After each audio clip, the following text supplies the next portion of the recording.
Bienvenidos al espacio de historia de France 24. Mi nombre es Álvaro Cordero. El derecho al aborto en Estados Unidos parece estar en peligro luego de casi 5 décadas ejerciéndose. El pasado 3 de mayo, el portal web Político publicó un borrador elaborado por el juez de la Corte Suprema, Samuel Alito, en el que se pretende revocar la sentencia de la demanda de 1973 de Roe versus Wade, gracias a la mayoría conservadora del tribunal. Este histórico caso legalizó el aborto a nivel federal, pero su posible anulación ha levantado una avalancha de polémica. En la crónica de historia de esta semana repasamos cómo se logró legalizar el aborto en Estados Unidos y las constantes luchas que han mantenido los colectivos antiabortistas para ilegalizarlo de nuevo. Al igual que en la mayoría del planeta, el aborto estuvo prohibido en Estados Unidos durante décadas por cuestiones religiosas y morales, aunque se practicaba clandestinamente bajo pésimas condiciones. Sin embargo, no se puede hablar de lucha por un aborto libre hasta la llegada del siglo XX y, concretamente, los años 50 y 60 de ese siglo. Para esa época, numerosos colectivos feministas y defensores de los derechos humanos comenzaron a organizarse para que el aborto empezara a ser libre, con el objetivo de garantizar la seguridad y salud de las mujeres. Estos movimientos siempre encontraron una fuerte oposición de la Iglesia católica y protestante y de las instituciones más conservadoras. Pero en la década de 1960, casos como el de Sherry Finbein, una mujer que se vio obligada a viajar a Suecia para abortar porque el feto presentaba malformaciones, o el de Jerry Santoro, que falleció tras practicarse un aborto ilegal en malas condiciones, levantaron conciencias en una parte de la sociedad, que empezó a movilizarse en favor de este derecho.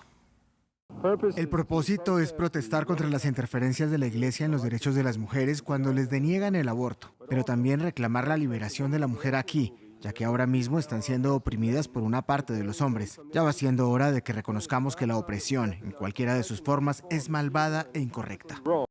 Algunos estados comenzaron a levantar restricciones de forma parcial al aborto, aunque solo unos pocos lo hicieron de forma total. Hasta que en 1971 llegó el caso de Roe versus Wade. En él, Norma McCorvey, una madre joven de Texas que no pudo abortar su tercer embarazo por las estrictas leyes de su estado, presentó una demanda contra el fiscal del distrito local, Henry Wade. McCorvey se presentó al Tribunal del Distrito Norte de Texas bajo el seudónimo de Jane Roe, y el fallo le dio la razón. Tras ello, el estado de Texas apeló a la Corte Suprema, que volvió a resolver la controversia en favor de McCorvey en 1973, con 7 votos a favor y 2 en contra. La sentencia fue histórica porque legislaba que el aborto no podía ser prohibido durante el primer trimestre de embarazo, ya que eso atentaba contra el derecho a la intimidad de la mujer, algo que permitía abortar en ese espacio sin que los estados intervinieran. El alto tribunal catalogó el derecho a la interrupción voluntaria del embarazo como fundamental, y esto hizo que las leyes a nivel federal cambiaran. Para entender su importancia se puede observar este mapa. Antes del caso de Roe versus Wade, en 30 de los 50 estados que forman Estados Unidos, el aborto era completamente ilegal. En otros 16 estaba condicionado a determinados casos como violaciones o peligro de muerte para la madre o el feto, y solo en 4 se podía ejercer libremente. La sentencia revirtió por completo esta situación. Pero esto no significó el final de la polémica. Los colectivos antiabortos siguieron manifestándose en contra de este derecho y luchando para volver a ilegalizarlo. Las controversias continuaron en casos como el de Planned Parenthood versus Casey en 1992, que confirmó el derecho al aborto, pero eliminó el margen del primer trimestre para realizarlo, sustituyéndolo por un estudio de viabilidad. Sectores del Partido Republicano y ultrarreligiosos fueron los que más lucharon por tumbar este derecho. No debemos descansar, y les prometo que no descansaré hasta que una enmienda a la vida humana se convierta en parte de nuestra Constitución. De hecho, en 1996 y 1997, el Congreso, de mayoría republicana en ese entonces, intentó prohibir los abortos de extracción intacta del feto. Y, aunque el expresidente Bill Clinton vetó este movimiento, en 2003, bajo la presidencia de George W. Bush, se consiguió aprobar y ratificar una ley que restringía este tipo de abortos siempre que se escuche el latido del corazón del feto, ya que los sectores más conservadores lo consideran un parto parcial.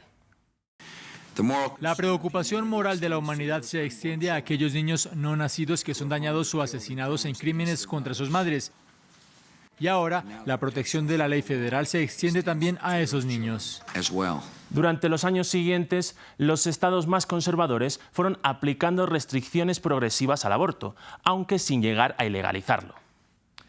Siendo el caso más significativo el de Texas, que redujo en 2021 a menos de 6 semanas el tiempo que tiene una mujer para abortar, algo que dificulta enormemente la interrupción del embarazo, ya que detectarlo antes de ese tiempo no es tan evidente. De cumplirse la revocación del Roe versus Wade, se estima que unos 26 estados de esta nación tienen altas probabilidades de ilegalizar el aborto, una situación que afectaría a decenas de miles de mujeres y que sería una reversión de derechos prácticamente sin precedentes en esta nación. Con esto concluimos. Gracias por compartir y comentar estas historias que las encuentran en los programas de France24.com.